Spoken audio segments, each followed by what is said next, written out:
확실성의 상실. 50일.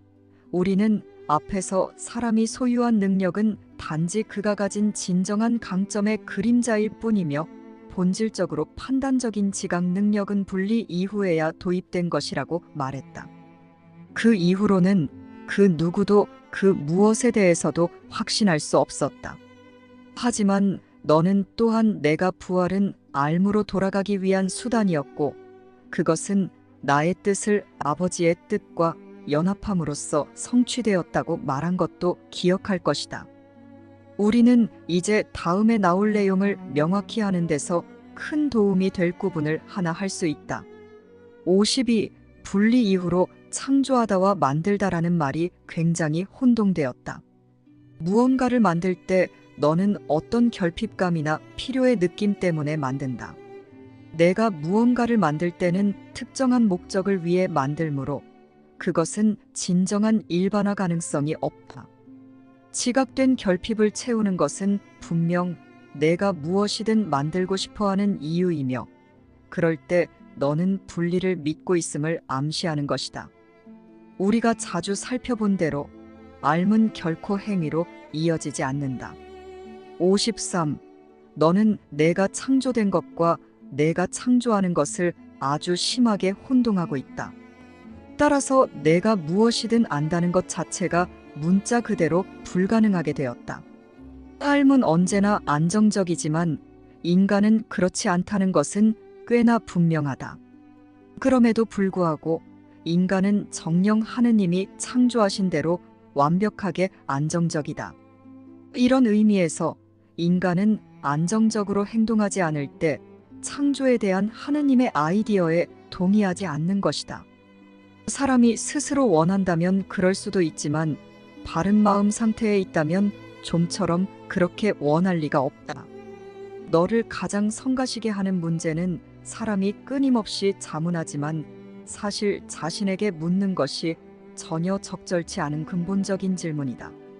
사람은 자신의 정체가 무엇인지 끊임없이 자문한다.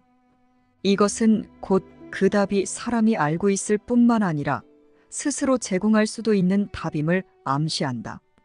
54. 사람은 자신을 바르게 지각할 수 없다. 그는 어떤 이미지도 갖고 있지 않다. 이미지라는 말은 언제나 지각과 관련된 것이지 알의 산물이 아니다. 이미지는 상징적이며 다른 무언가를 나타낸다. 요즘 당신의 이미지를 바꾸세요 라고 강조하는 것은 단지 지각의 힘을 인정하는 것이다. 하지만 그것은 또한 거기에는 알아야 할 것이 아무것도 없음을 암시한다.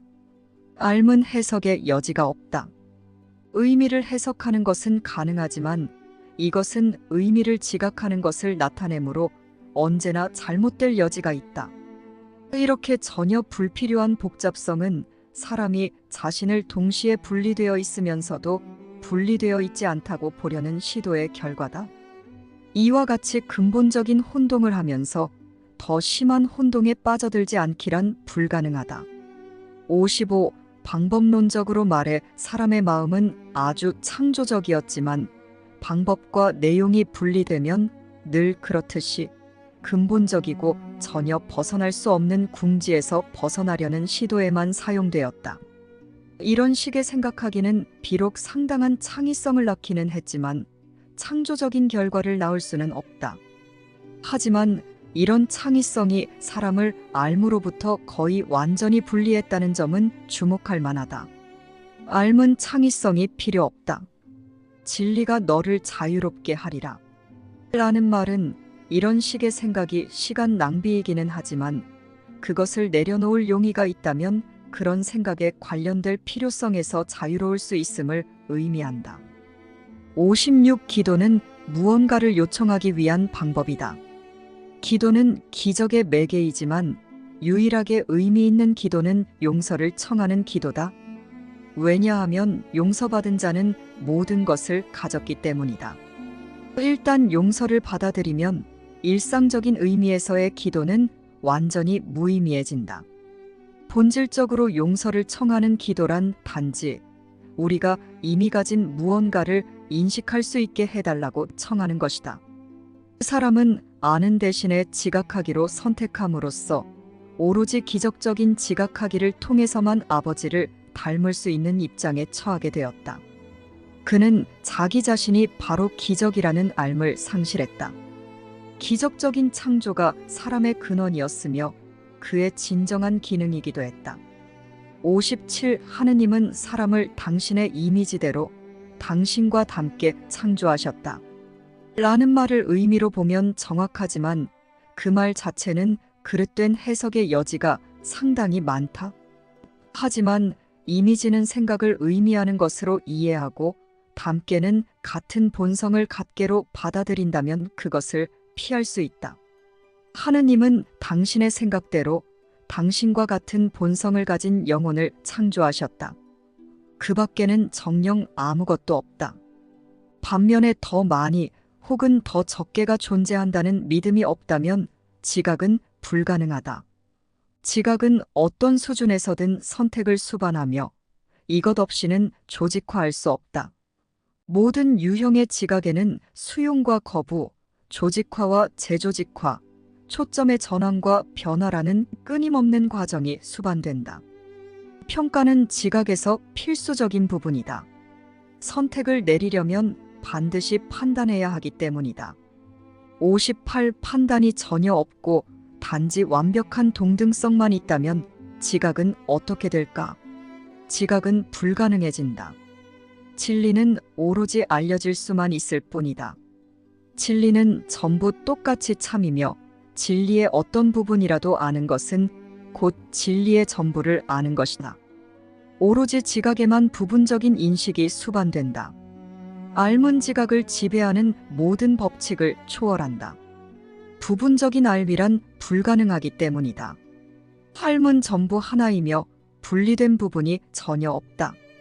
너는 실제로 암과 하나이며 따라서 내가 단지 너 자신을 알기만 하면 너의 삶은 완전해진다. 하느님의 기적을 아는 것이 곧 하느님을 아는 것이다.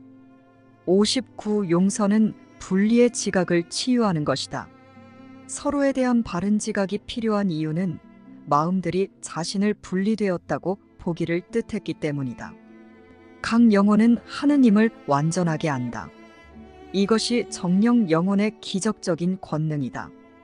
각 영혼이 이런 권능을 완전하게 가졌다는 사실은 만약 누군가 모든 것을 가졌다면 남는 것은 아무것도 없다는 사람의 사고방식과는 너무나 다른 사실이다.